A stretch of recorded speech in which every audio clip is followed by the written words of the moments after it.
नमस्कार दोस्तों, हमारे YouTube चैनल रोहिणी ज्ञान में आप सभी का स्वागत है। दोस्तों, आप सब कैसे हैं?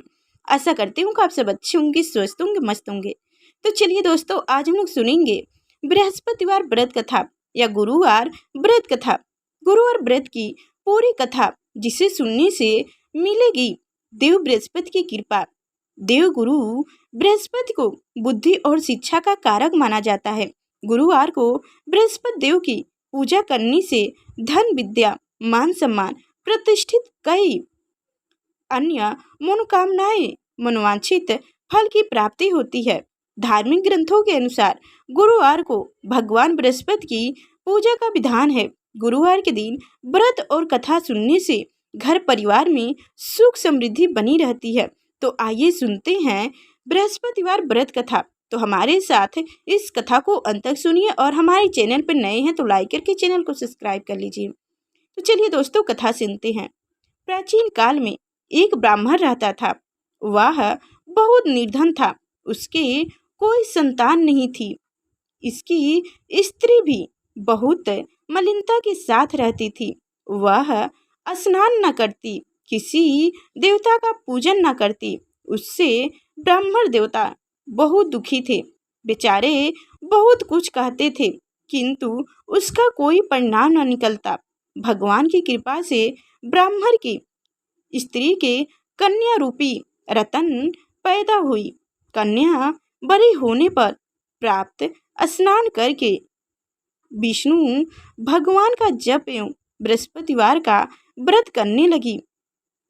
अपने पूजन पाठ को समाप्त करके विद्यालय जाती तो अपनी मुट्ठी में जौ भर के ले जाती और पाठशाला के मार्ग में डालते जाती।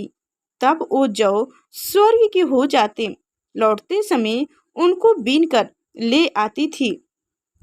एक दिन वह बालिका सूप में उन सोने के जौ को फटक कर साफ कर रही थी कि उसकी माता ने देख लिया और कहा, हे बेटी, सोने के जौ के लिए सोने का सूप होना चाहिए। दूसरे दिन बृहस्पतिवार था। इस कन्या ने व्रत रखा और बृहस्पति देव से प्रार्थना करके कहा, मैंने आपकी पूजा सच्चे मन से की हो तो मेरे लिए सोने का सूप दे दो। बृहस्पति देव ने उसकी प्रार्थना स्वीकार कर ली। रोजाना की तरह वह कन्या जौ फैलाती हुई जाने लगी। जब लौटकर जौ बीन रही थी तो बृहस्पति देव की कृपा से सोने का सूप मिला।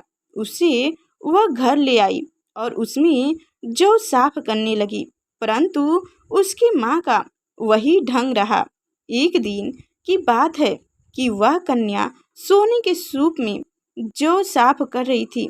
उस समय उस शहर का राजपूत वहां से होकर निकला। इस कन्या के रूप और कार्य को देखकर मोहित हो गया तथा अपने घर आकर भोजन तथा जल त्याग कर उदास होकर लेट गया। जब राजा को इस बात का पता लगा तो अपने मंत्रियों के साथ उसके पास गए और बोले, हे बेटा, तुम्हें किस बात का कष्ट है? किसी ने अपमान किया है अथवा और कारण हो सो कहो, मैं वही कार्य करूँगा जिससे तुम प्रसन्न हो जाओ। उसने पिता की राजकुमार ने बातें सुनी तो वह बोला, मुझे आपकी कृपा से किसी बात का दुख नहीं है। किसी ने मेरा अपमान भी नहीं किया है, परंतु मैं उस लड़की से विवाह करना चाहता हूँ जो सोने के सूप में जौ साफ कर रही थी। यह सुनकर राजकुमार आश्चर्यचकित में पड़ गए और बोले, हे बेटा, इस तरह की कन्या का पता तुम ही लगाओ। मैं उसके साथ तेरा विवाह अवश्य करवा दूंगा। राजकुमार ने उस वक्त वो खुश हुआ और घर का पता बताया। तब मंत्री उस लड़की के घर गए और ब्रह्मा देवता को सभी हाल कह सुनाए। ब्रह्मा देवता राजकुमार के साथ अपनी कन्या का विवाह करने के लिए तैयार हो गए तथा विधि विधान के अनुसार ब्रह्मर की कन्या का विवाह राजकुमार के साथ हो गया। कन्या के घर से जाते ही पहले की भांति उस ब्राह्मण देवता के घर में गरीबी का निवास हो गया। अब भोजन के लिए भी अन्य बड़ी मुश्किल से मिलता था। एक दिन दुखी होकर ब्राह्मण देवता अपनी पुत्री के पास गए। बेटी ने पिता की दुख अवस्था को देखा और अपनी माँ का हाल पूछा। तब ब्राह्मण देवता ने सभी हाल कह सुनाया। कन्या ने बहुत सा धन देकर अपने पिता को विदा कर दिया।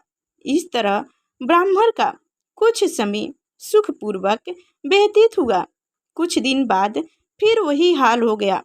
ब्राह्मण फिर अपनी कन्या के यहाँ गए और सारा हाल कह सुनाया। लड़की बोली, हे पिताजी, आप माता जी को यहाँ लिया लाओ, मैं उसे वह विधि बता दूंगा जिससे गरीबी दूर हो जाएगी। वह ब्रह्मा देवता अपनी स्त्री को साथ लेकर पहुँचे तो अपनी माँ को समझाने लगी, हे माँ, तुम प्राप्त काल प्रार्थना करके स्नान आदि करके भगवान विष्णु का पूजन करो तो सब दरिद्रता दूर हो जाएगी। परंतु उसकी माँ ने एक भी ना बात मानी और प्राप्त काल उठकर अपनी पुत्री के बचे जूठन खा लिए या करती थी। इससे उसकी पुत्री को भी बहुत गुस्सा आया और एक रात को कोठरी से सारा सामान निकालकर अपनी माँ को उसमें बंद कर दिया। प्राप्त काल उस कोठरी को खोला और उसमें से अपनी माँ को निकालकर स्नान आदि कराकर पूजा पाठ कराया तो उसकी माँ की बुद्धि ठीक हो गई और फिर प्रत्येक बृहस्पतिवार को व्रत करने लगी। इस व्रत के प्रभाव से उसकी माँ और पिताजी बहुत ही धनवान और पुत्रवती हो गए और बृहस्पति देव जी की प्रभाव से इस लोक के सुख भोग कर स्वर्ग को प्राप्त हुए। तो सब बोलिए, बृहस्पति भगवान की जय हो। बोलो, बृहस्पति देव की जय हो। तो दोस्तों, हमारी कथाएं कैसी लगी कमेंट में बताने के लिए बृहस्पति देव की अवश्य लिखिए। और दोस्तों, अभी तक हमारे चैनल को सब्सक्राइब नहीं किए तो सब्सक्राइब करके बेल आइकन की घंटी दबा दें ताकि आगे जो मैं व्रत कथा, व्रत विधि, व्रत के बारे में जो भी कोई अन्य जानकारी दूं तो सबसे पहले आप तक पहुंचे। नमस्कार दोस्तों।